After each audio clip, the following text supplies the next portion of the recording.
Hi everyone. Today, I'll show you how to create a text with a custom font like this. The first thing you need to know is the font name. If you don't have a specific font in mind, you can choose one from the Inkscape font list. However, not all fonts will give a good result. In this case, we'll use a font called Sign Painter.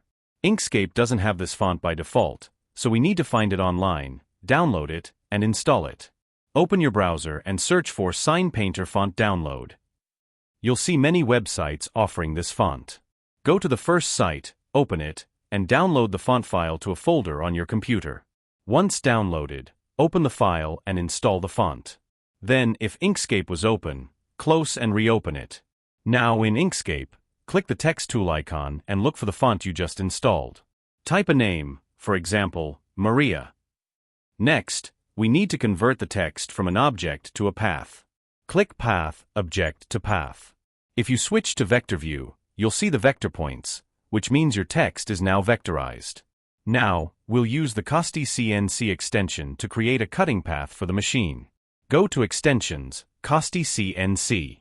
Generate the G-code and copy it. Open the CostyCNC web page and paste the G-code there. Click anywhere on the page, and you'll see the cutting path displayed. If the cutting path isn't correct, for example, if the letters overlap, go back to Inkscape and use the union function. Then, generate the G-code again, copy it, and paste it into CostyCNC. Now the text should appear correctly. Alternatively, you can use the print screen function in Windows. Select the text, take a screenshot, and paste it directly into CostyCNC. You can also add extra elements like stars or other shapes. After creating them, use the union function to merge everything into a single object.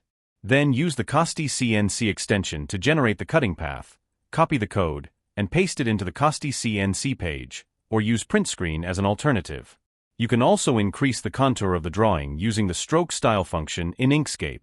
Then, take another screenshot and paste it into CostyCNC to see the result. This same process also works with the MKS DLC32 program. Just paste the image, and the result will be the same. And that's it. Now you know how to create text with a custom font, generate a cutting path, and use it with CostyCNC or MKS DLC32.